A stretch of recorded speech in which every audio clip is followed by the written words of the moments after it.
In the middle of Kennedy Park, which is bounded by Lincoln Street, Allen Street, Waldo Street, and Nonotuck Street. It's a full city block, and they probably made it this way on purpose, and I'll tell you that when we get to the class discussion. But at the very edge, towards the northeast, there's the Methodist Episcopal Church, made in the year 1886. And we're going to have one of our stops there. That lasted to 1926. And that beautiful church is still maintained, but even though it was a church for most of its history, in fact, it did not stop being a church until the late 1980s. Since then, it's only had like 2 or 3 owners, and they've kept it up very well. You can see by the steeple and the side windows that it's definitely a church. It has Gothic windows around the whole of it. And inside is also well maintained, and which includes keeping it the church look, but having the bedroom and the kitchen surrounded in a very effective way. So I'm glad that is being well maintained inside of Holyoke. Now that corner is gorgeous, but also the next corner is gorgeous. So we're going to go up towards the Waldo Lincoln Street intersection, and you can only see one house right now. But that house is the start of 4 houses that are gorgeous on Lincoln Street. In fact, all the houses on Lincoln Street are gorgeous. This is one of the most gorgeous streets in Holyoke. But up that street, the first 4 on the left-hand side are gorgeous homes, especially when you get to the intersection of Williams Street and Lincoln Street, where there's 2 beautiful homes made side by side. One of them was made by Joseph Williams, and they're really gorgeous houses, still are very well maintained.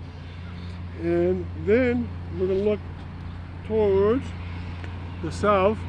In the southwest corner, they're making a new playground set, and that playground set is very expensive because it's fully handicap accessible. So children with handicaps can get on at any point and enjoy the entire playground set. They're still putting in. It's fully paid, but they're going to put it in this year. Probably by the end of the summer, being the fall, it'll be ready. Right? Then the next corner to look at is the corner of Nonotuck Street and Allen Street. And there the Victorian homes continue, and also you get the old playground set, not handicap accessible and very small.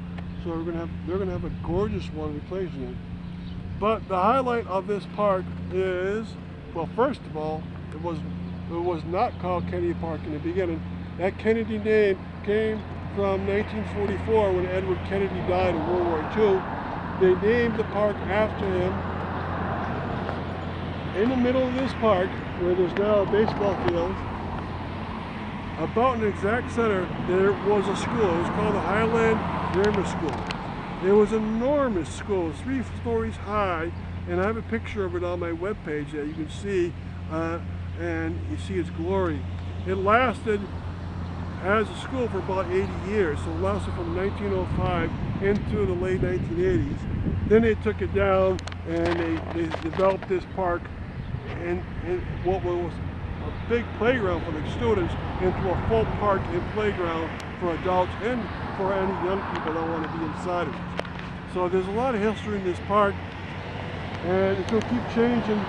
You can see it's very, very well maintained with soccer fields, baseball fields, and playgrounds. And the architecture around it is, in most cases, still very well maintained. So I hope you enjoy going around the 4 stops of this park. Thank you for coming along.